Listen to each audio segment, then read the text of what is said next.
Hi everyone, Misha the Word Witch. Welcome back to my channel. I went to the library today to drop off some books that I had taken out and was done with. And I knew I had one book on hold, so I also went to pick that book up. But one book you never just get one book out of the library. So I'm going to be doing another library haul for you. This one's going to be a little bit bigger than the last one. So hopefully it won't take too long. So the first book, and this is the book I actually went to get, was Gone Girl. I have this book on my list of 36 books I want to read in 2024.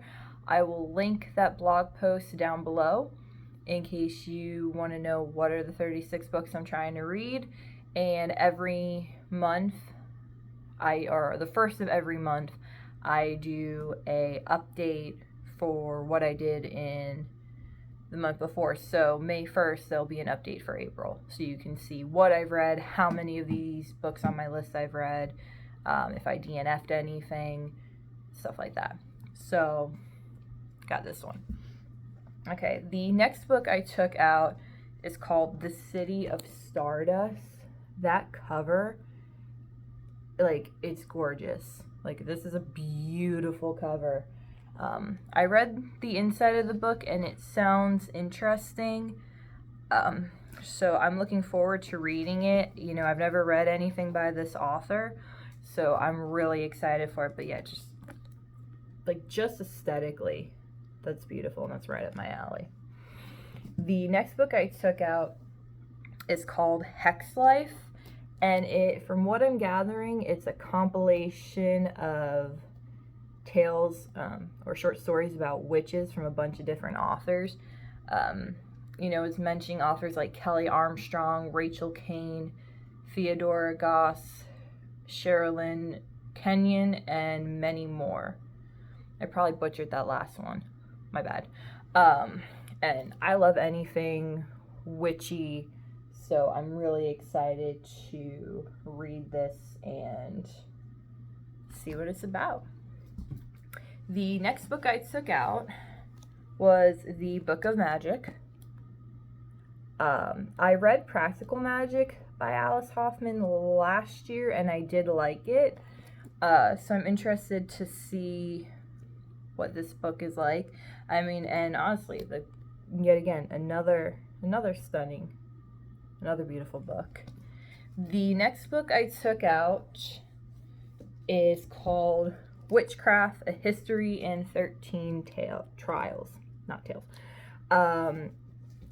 When I was in like middle school and high school, I had an obsession with the Salem Witch Trials. You know, every book my local library had on the Salem Witch Trials, I read multiple times, and it is still a topic that fascinates me to this day. So I'm really excited to read this. And I love that instead of like going with a black cat, they went with like a red cat, but obviously, you know, it's supposed to be black. So I'm really interested to read this and see if it's any good. The next book I took out is called The Obituary Writer. I've never read anything by this author. I think her name is Anne Hood. I've never heard of her, never read anything by her. Honestly, what caught my interest was when I was browsing the shelves, just the title of the book. And, you know, I did read the inside jacket, and it seems like it could be something interesting. It seems a little bit, you know, possibly historical, and, you know, me and historical fiction are hit and miss, but I don't know. We'll give it a try and see if we like it. And then another book that caught my interest just because of the title is called The Typewriter's Tale. I don't know what it is about me, but whenever I see a book that's like, you know, something writer or something bookseller or anything involving, you know, like the words writer or book, I immediately want to read it. I mean, the only reason I read The Personal Librarian because it had the word librarian in it, and I actually really did end up enjoying that book. I didn't know anything about it when I read it, so I don't know. again, the title caught me. I read the inside cover, and I think I could, end up liking it. It does also seem like it might be a little bit of a historical fiction, so we'll see. Like I said, me and historical fiction, it's a hit or miss. And maybe it's just because history wasn't my favorite subject in school. I remember in high school, the only time I really enjoyed history was when we briefly touched on the Salem witch trials. And I aced that part. The teacher's telling us stuff I already knew, and the rest of my classmates are sitting there like, what? And I'm like, yeah, knew that. I also really like British history and Irish history. But that's a whole other thing. I could go off on a random tangent about history, which would make no sense. I'm not a big history person. And then the next book I took out was Lessons in Chemistry, just because so many people have been talking about this book. Even now, I don't know. And I guess they came out with like a TV show or a movie or a mini series or something about it. I remember my boyfriend's mom like mentioning something about this to me. I can't remember exactly what she said, but yet, like, even now, this book is still a big deal. So I'm just really curious, what's the hype? Why do people like it so much? What is so good about it? I guess I'll find out. I'll either love it or I'll hate it. The next book I took out is called The Night Parade. It's a speculative memoir. So I know nothing about the person whose memoir this is, and this isn't the first time that I've taken out a memoir not knowing who the person is. But honestly, just from the cover got me. Like, that's like totally my aesthetic. That's totally my vibe. And then, just reading the back, it sounded really interesting. And, I want to give it a read. I think sometimes it's better to read, maybe a memoir of someone you're not familiar with, just because you're not going to go in with any, like, preconceived notions, or, you're not going to come out of it being like, that's not the person I thought I knew. Obviously, I've read memoirs, autobiographies and biographies of people I actually know. Like I read the Matthew Perry book last year, actually right around the time he died, and that book broke my heart. It broke my heart, made me cry. Really good though, and I learned like a lot about Matthew Perry that I didn't know. And I've read Elton John's, Tom Felton, so Jeanette McCurdy. So it's like I have read them on people I know, but sometimes when you read them, a memoir of like someone you're not familiar with, you get so much. I don't know. I feel like you get so much more out of it because you're not going in with any preconceived thoughts. Let me know if anyone else does that. Like, do you read memoirs of people you don't really know, or people you've never heard of? Or do you only read memoirs of people you do know? Because I'm just curious, like, what everyone's thought on that is, because I know some people might be like, why are you reading a memoir of someone you don't know? Like, why would you do that? Well, why not?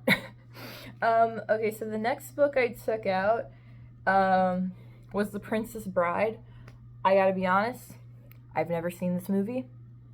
I know. I've been on this planet almost 33 years and I haven't seen this movie. So I figured I'd read the book, because it was just like on the shelf, like right in front of my face, and I saw it and I was just like, okay, why not?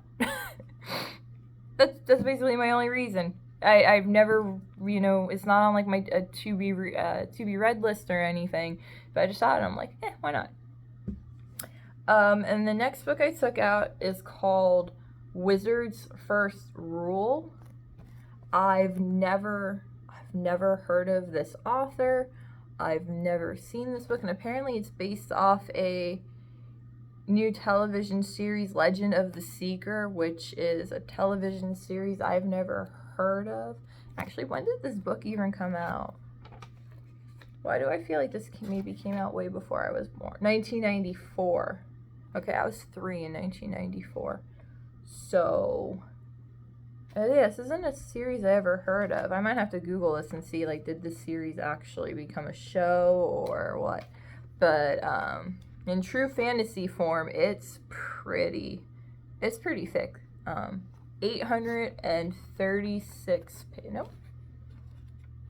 Oh, that's a sneak preview. 820 pages. Okay, so that's about the length of like the Game of Thrones books or In the Name of the Wind, which controversial opinion, I didn't like that book. Sorry to my guy friends who recommended that book and who I know really love it. I didn't like it, guys. I'm sorry. Please still be my friend. And then the next 2 books I took out are on writing. As a writer, I like to read books on writing because I always feel like with every book I read, for the most part, I gain new information from them. There have been some writing books I've read that I'm like, okay, feel like you just copied it from somebody else. Like, I already know all that information, but I do think it's useful to read them and try to gain as much information as possible, especially as, you know, time goes on and with AI and, like, the industry changing a bit, it's good to, you know, keep yourself educated and keep yourself informed. So the first book on writing I took out was How Not to Write a Novel. If you don't know, I'm in the process of editing my first novel, my actual first completed novel. Like, I actually have a beginning, middle, and end for this one, unlike other novels that I've started and stopped. This one I've actually, since October, the end of October, I've been working on it. And I'm learning a lot. I'm learning that I really hate editing. I love the writing part of writing, but I hate the editing part. Don't know why. I mean, I think I have an idea why, but so yeah, I'm hoping this will be helpful because, you know, it's talking about, you know, the mistakes to, you know, avoid, and I definitely think with this being, you know, potentially being my debut novel, I really, really, really need to make sure that right out the gate, like, I know what I'm doing. Maybe that's the perfectionist in me, being like, you gotta get it right the first time, so, you know, the more you do it, the easier it'll be. Because, you know, I do have other novels I've worked on or other ideas that I want to turn into novels. So, I got a feeling it's the perfectionist in me, but so I don't think this won't hurt to read. It absolutely will not hurt me to read, and maybe it'll help with my editing a bit because I'm struggling so hard with that. I just wish it was done already. And then the next book I took out is The Secrets of Story, so innovative tools for perfecting your fiction and captivating readers. Yet again, another book that I don't think it could hurt to read. You know, maybe it'll help me flesh out some characters better, maybe actually be able to summarize my concept in 2 sentences, because as one of my favorite authors, Sarah Penner, says, you know, you should have an elevator pitch. And it should be no more than like 2 sentences. And I've tried to summarize my novel in 2 sentences, and I couldn't do it. So definitely something I need to work on. So maybe reading this will help me be able to put together that elevator pitch, as it's called. And then the last 2 books, this year I decided, besides doing the 36 books I want to read, I would choose like one author and try to read as much of their works as possible. And I chose Neil Gaiman. Back in November, the library system in my county, my city, whatever you want to call it, did a literary event, and the first night of it, they had Neil Gaiman as a speaker. Or might not have been the first night, but he was the biggest speaker they had. You know, other speakers were speaking at libraries. They had to put him in the local high school's auditorium, and it was packed. Like, it was packed. And I think they had like over 2,000 or more people there. And I love Neil Gaiman's work. I love Sandman, American Gods. Admittedly, The Graveyard Book was not my favorite. I read that as part of my 36 books to read, and it wasn't my favorite. I also read Norse mythology, which I really loved Norse mythology. I thought that was great. I do have 2 other books on my nightstand in the bedroom. I think it's Fragile Things and Neverwhere are the two other Neil Gaiman books I have out right now. And I just took out 2 more. So I took out The Truth is a Cave in the Black Mountains, A Tale of Travel and Darkness with Pictures of All Kinds. I thought this looked really interesting, and I just noticed, holding the book up to the camera, that is a skull. How did I not notice that before? So yeah, really interested to read that. And then I also took out the Anansi Boys, which I don't think I've already read this. There's a part of me that's like, you've already read this book by him. And the other part of me is going, no, you've heard people talk about it, but you haven't actually read it. Maybe once I get into it, I'll remember if I've read it or not. But something tells me I haven't actually read it, because I'm pretty good at remembering what books I have and have not read. But yeah, so I'm excited to read this, and also I think the cover's really cool. I don't know, lately with me, it's all about the covers. You're not supposed to judge a book by its cover, but I think that the book has a nice cover. It really helps. So anyway, yeah, that's my library haul. I definitely have a lot of reading to do, and you know, this is 1, 2, 3, 4, 5, 6, 7, 8, 9, 10, 11, 12, 13, 14, 15 books that I checked out, and I think I still have 8 to 10, maybe even 11 books that I checked out of the library previously that I'm still working on reading, plus the books I own that are on my list of books to read for 2024. Oh, and then the books that I'm reading in my, what I'm now calling my Keep It or on Haul It series. So I got a lot of reading to do. If you've been to your library recently, let me know what books you've checked out or whatever you're currently reading. I'd love to know. So thank you. Hope you have a great day.